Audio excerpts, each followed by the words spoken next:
Hey, welcome back. It's Food News and Chews Radio, sponsored by Sullivan University. Welcome, everybody. Jeremy, Sylvia, Norma. We're going to talk in the second half of the show to Jim Sawyer, Sawyer's Downtown. Love that man. Great place. We just finished up the 4th of July, and you brought up off the air something I never thought you would talk about.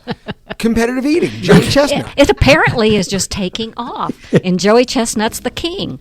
And the guy even does interviews immediately following. I don't know how you could talk, but there is a lot of stuff out there. I want to hear from the two of you because you've been in competitive eating. Yeah. But let me tell about Joey Chestnut first. He's a Kentucky native. Okay, takes somebody crazy to do it, so Kentucky native. I all right. know that. Yep. Yeah, you know that. And he. Okay, so they say, and if you look at him, they say most of them are thin. Mm-hmm. Okay, you wouldn't, but fat people have fat in the way of their stomach. It's called the belt of fat theory. Yeah, it constrains your stomach. Yeah, I read about this, and in fact, This is during your training? yeah, absolutely. Yeah. So there's a theory they have called the belt of fat theory, where they say that the fat, if you're bigger, actually holds your stomach back from expanding. Yeah. So it can't expand. So you always enough. think you're going to see, Right. but he's very trim, and so they have a flat belly. They're wide-bodied, Yeah. and So it's a see what body else type? did they say? Big teeth. Yeah. Because you have to Not slurp choke. and chew and not choke, and so that's some of the stuff. And Joey makes $500,000 a year because he's like the asparagus king, and there's like several other things that he competes in because they're starting to pop up everywhere. Yeah. So Now I was interested in long-term health aspects. Yeah, right. And also whether they purge afterwards. Well, yeah. So what?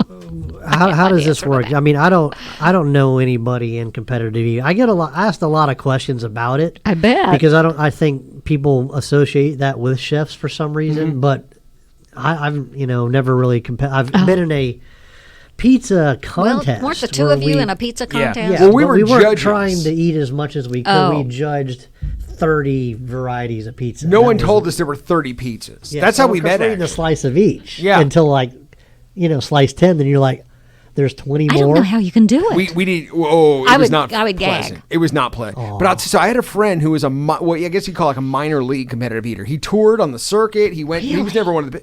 But his strategy was. He told me. He goes. You drive from point A to point B. He goes. You hit every burger place on the way down. You have to get your stomach stretched out because it's just. I go. What do you not eat for 2 days? He goes. No. Your stomach will shrink.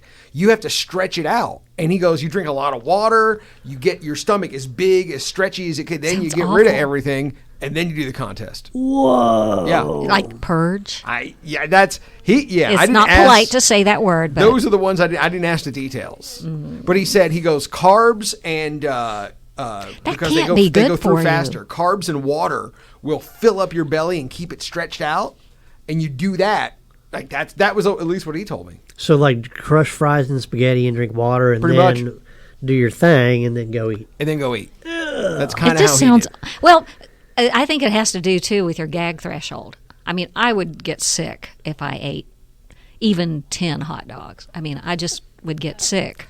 Yeah. I would not be good at competitive eating. So is this the end of the empire? I mean, is this what it all comes down to when Rome they started celebrating chefs and we're having orgy eating contests? Yeah. Is it over? We're I just think gluttons at this we're point. done. The fall of the Roman Empire occurred when chefs became rock stars. Right. Chef. Yes. I mean, the prophecies say on the 65th hot dog, Right. it's over. Well, at some point, we're just celebrating gluttony. It's just a gluttonous. It's fun to watch, but it's so. Have you ever watched it? Yeah, I watched Nathan's. It's not pretty. And they're just like, Yeah, and it's not- rolling down you his dip face. the buns in the water, and then you swallow. And then it's they not do the pretty. bun, dog separately. Food and competing And so- sodium. They said that hot dogs have such high sodium that your body, I mean. I can't imagine. Think about 65 hot dogs. What that does, and that's not even the record. And last year he did 74. Yeah, So he was off this year. yeah. And nobody's close to him, though. By the way, I just checked. He's from Fulton County, Kentucky. Okay, That's way where in he's the from. I west. need to know how many- Folded. Way in the Fulton. West. I need to know how many calories are in 62 Nathan's hot dogs. You It's gotta a carry a ton. few ones. Yeah, I'm curious. You guys take a guess. And the How many- women, The women only get up to about, and I was curious about that too. I guess because their bodies are smaller, so their stomachs are probably smaller. There's a woman named Sonya the Black Widow who she's one of the better competitive eaters, men or women, and I believe she came in second with 39 hot dogs. Okay, and the other one, the winner, had maybe just 40 or something. It All wasn't right. How many calories? do you, I have the answer. How many calories do you think are in 62 hot dogs and buns? 150 calories. And he ate it in per 10 hot dog. minutes. He ate it in 10 minutes. In How 10 many minutes. calories, Chris? Oh, you guess. Pick a number. All right, so 60 how many hot dogs? 62. And there's like 150, you would think? 62, I'd say there's probably more like 400 calories to a hot dog, maybe. You think? Yeah. That many? So I don't know, somewhere close to 30,000 calories. Actually, not that. 18,660 calories. Oh, well, that's nothing. I mean, You know, most foods in their native state don't have that many calories. It's what you add on to them. you're right. You know, so probably just the buns and the dogs are not. Right, 18,000 calories. I've done that at Taco Bell before. Total fat is 1,129 grams of fat. I tell you, a competitive eating contest to me is these steakhouses that have the potatoes, have the peanuts, giant baked potatoes with butter, and a giant steak and a salad. Yeah, one time With a creamy peanut got into dressing. my baked potato, and I was like, I'm done with this place. Somebody throwing a peanut and it right in the sour cream in my baked potato. I'm like, this is not for me.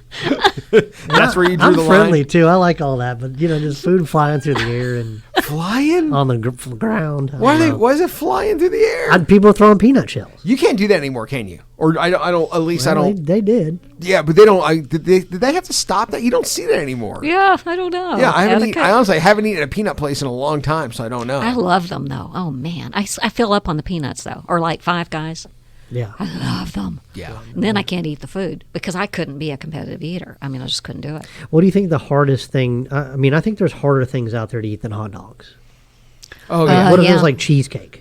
How many cheesecakes could you Oh, eat? Well, man. anything with sugar, I think, would be really Yeah. hard. Right. Because they have pie eating contests. Right. And then anything dairy, right? Because isn't there a limit to how I much agree. you can process before you do purge? Yeah. Like your Yeah. body's like, Yeah, I don't I think would think. cheesecake's heavy. I don't know if I could eat a lot of cheesecake. There's one guy I know used to do like Ironmans, like, and then get done and he'll eat 2 cheesecakes, not slices, 2 cheesecakes. So I did have know this how to do friend, and I've told the story on the air before, but when he got dumped by his girlfriend, I went over to his house, and I was like, we were younger, and I was like, man, what are you doing? He goes, well, I got a jar of mayonnaise and 2 pounds of bacon.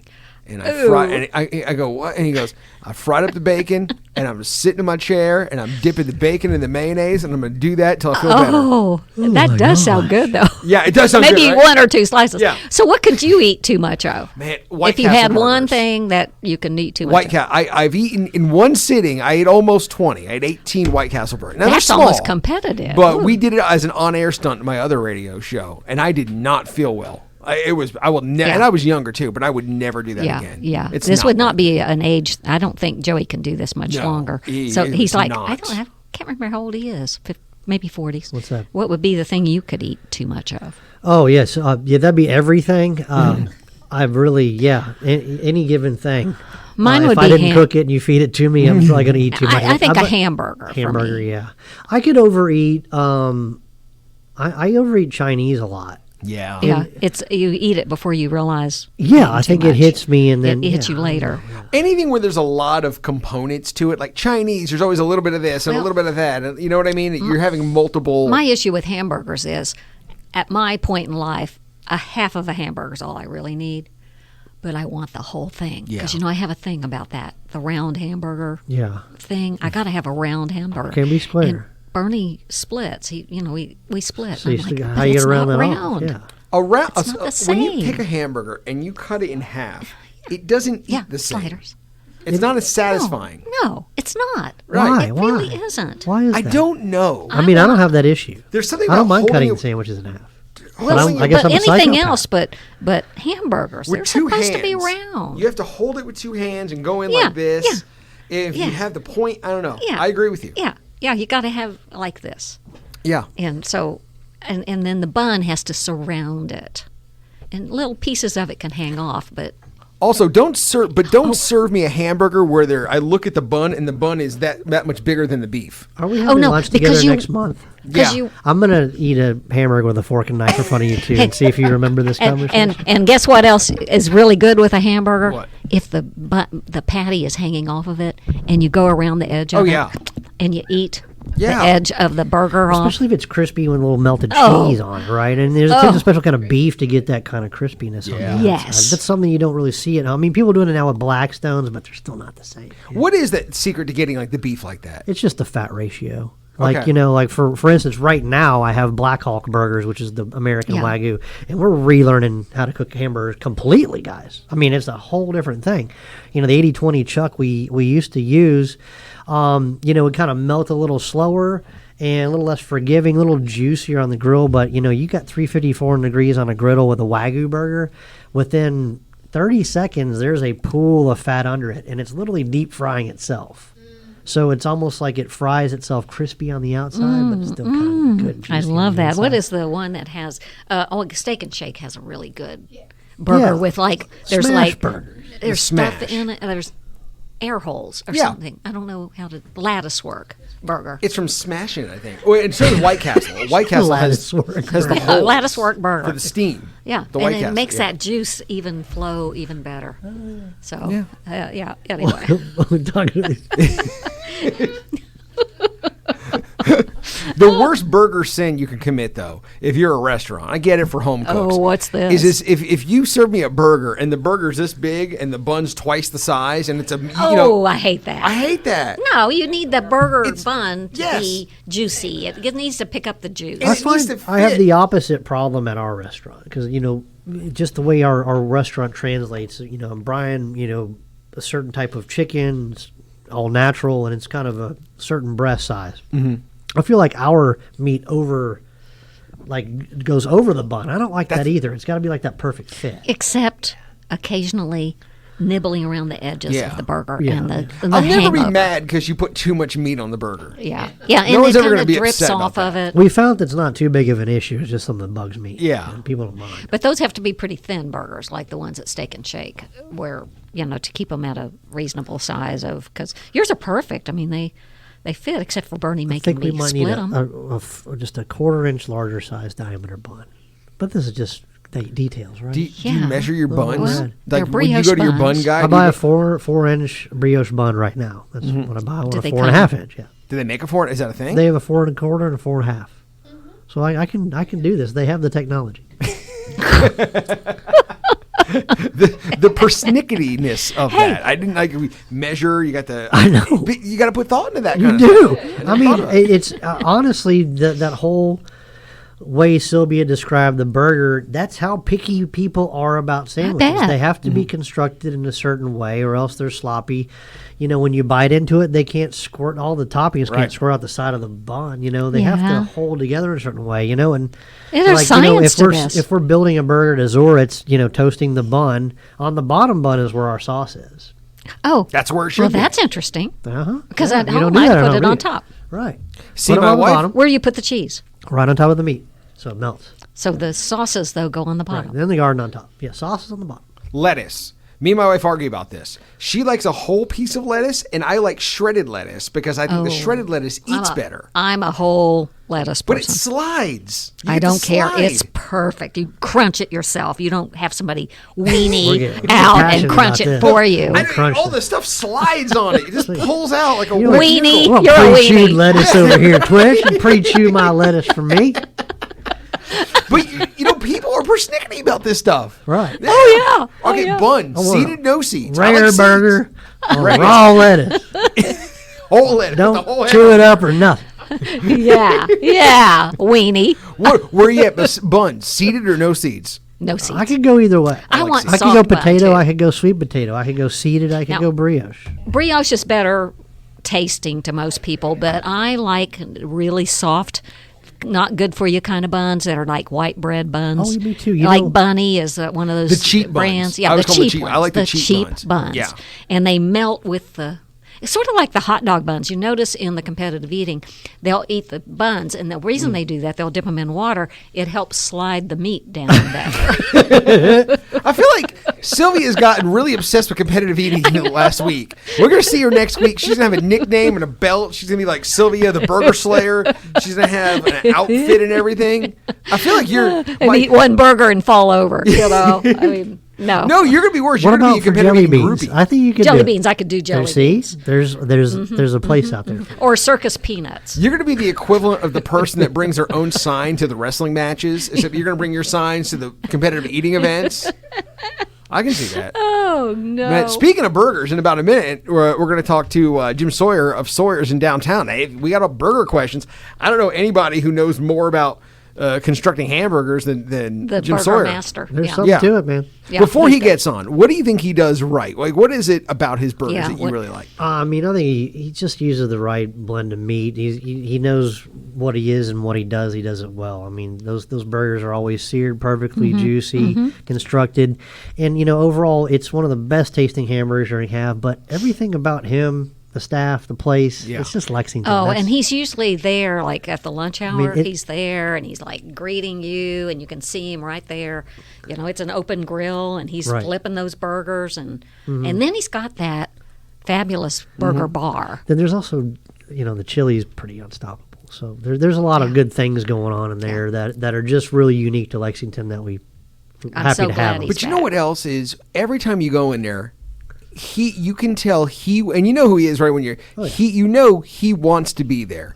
It's Yeah, never he loves it. begrudging. It's never it's always like he's where he was supposed to be in the universe. That's right. And there's That's a right. certain comfort in that. Yeah. Food tastes better I can't when wait happy to people ask make him it. about his future plans, too, Yeah. because you wish that he'd had more of these. All right, well, don't go anywhere. So We'll good. talk to Jim Yeah, Sawyer next of thank you. Sawyer's.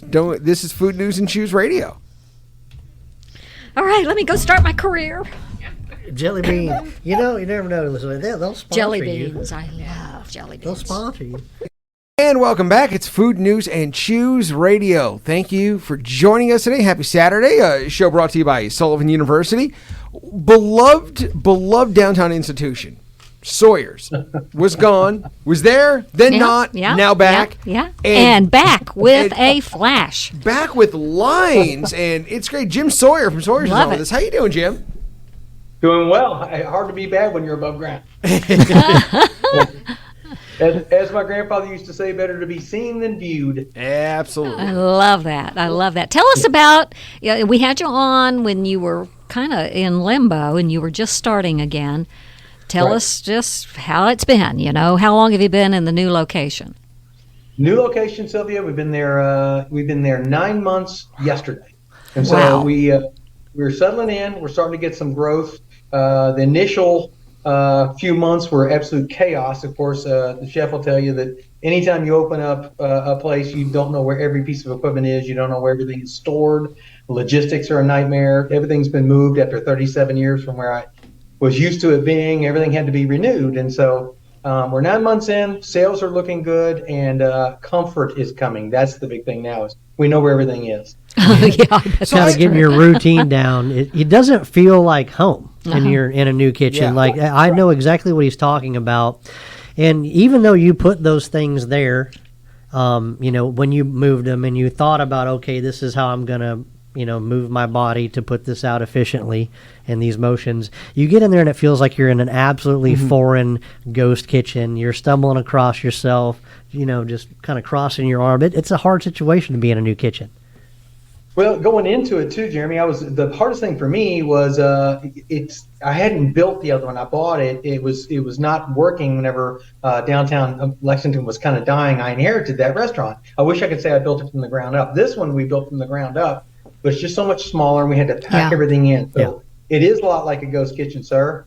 You just feel like you're in a place that's really there. Right. How's the vibe? Is the vibe the same, or do vibes change when you change location? Well, I've been working like crazy trying to keep the gym vibe, and that's the Gym big thing vibe. everybody keeps talking about is I want every single customer to think that we really care about them being there, and we do. If they didn't walk in the door, we wouldn't do what we do. We wouldn't be doing these shows, and so every person matters. And instead of walking into a place that just says, "What do you want?" The first thing I want to know is, where are you from? What are you doing here? Yeah. How'd you wind up in my restaurant? And that's the vibe is good. We get the same client base for lunch, but we get a whole new vibe for evening, Sylvia, because of the 2 hotels, the Marriott and Residence Inn, right over my head. What would you do without Bernie Lovely? You'd go out of business. Wonderful Bernie Lovely. Well, the only thing wrong with Bernie Lovely is he doesn't bring Sylvia. Good answer.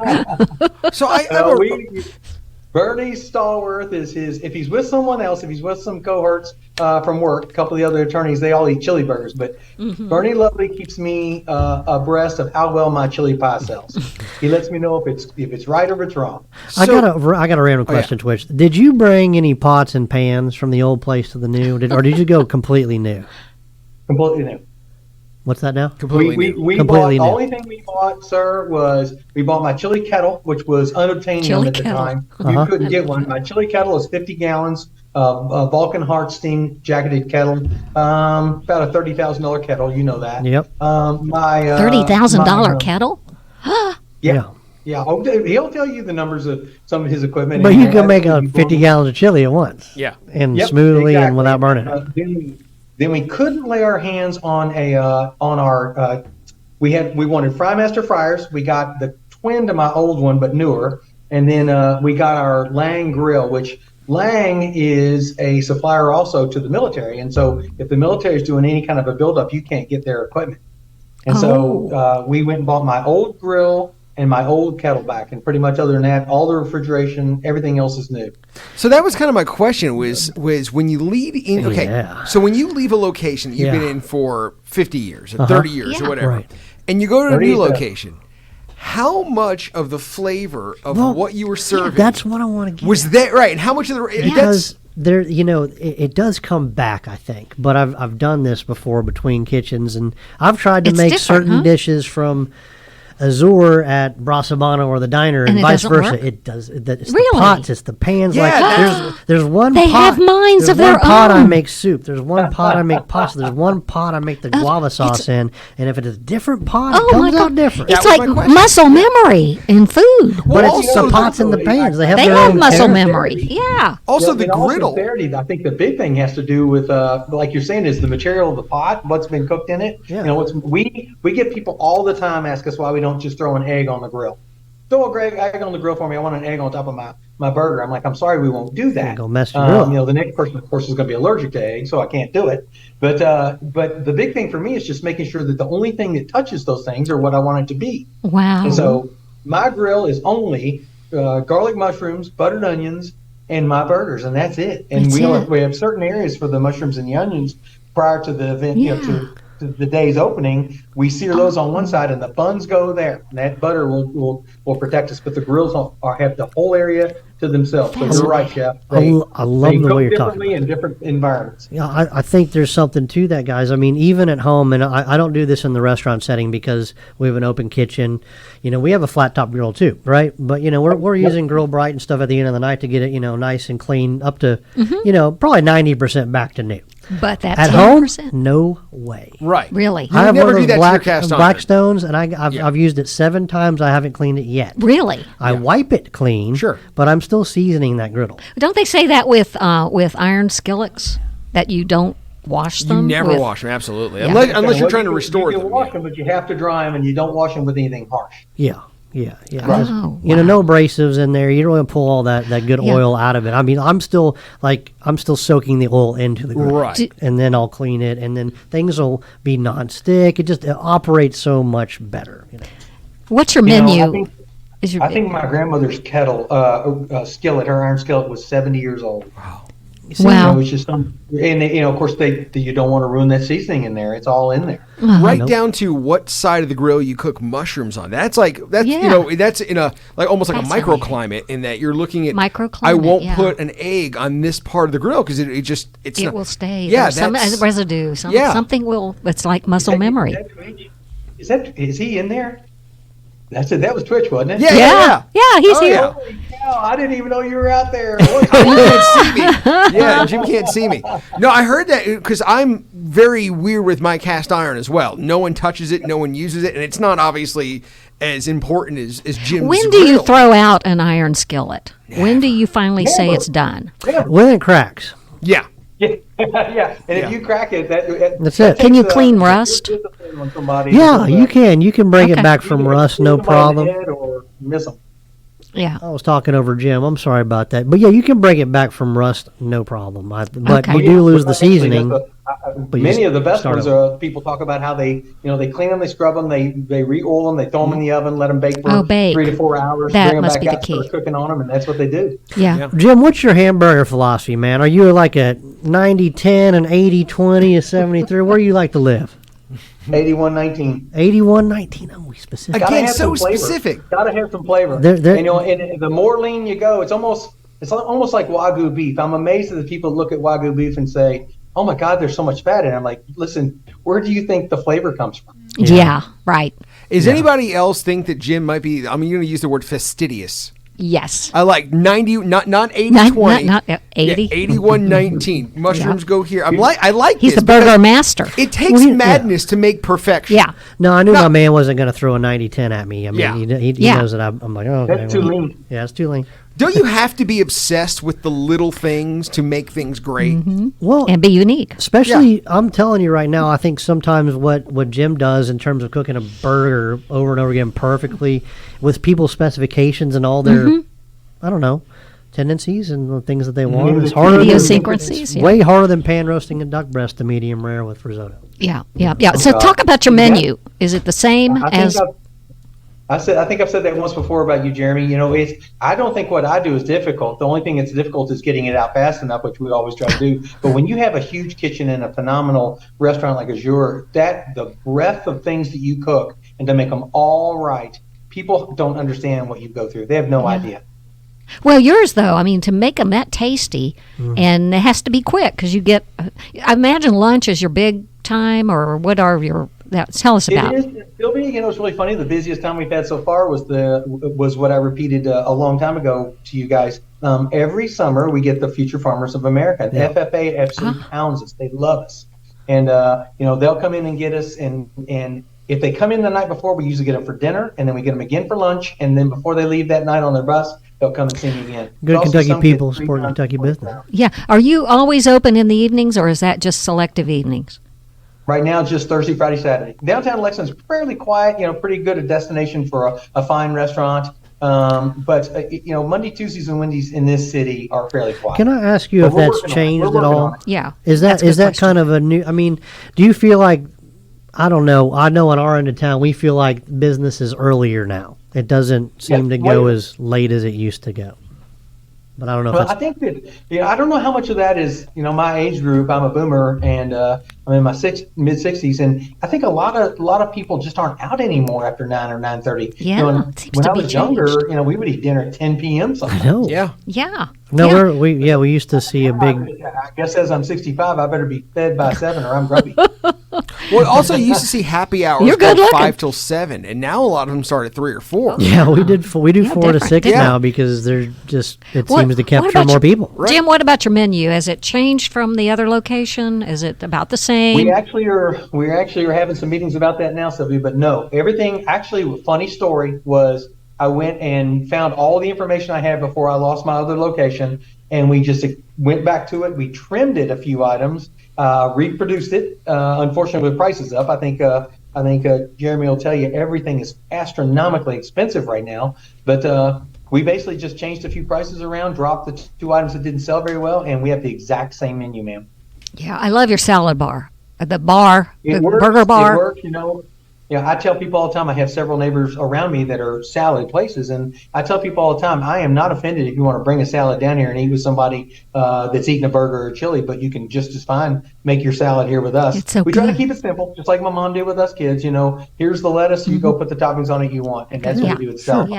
bar too. That's a very good question about I guess etiquette is what if you're going to a restaurant, okay, Chinese restaurant, one kid doesn't like Chinese food.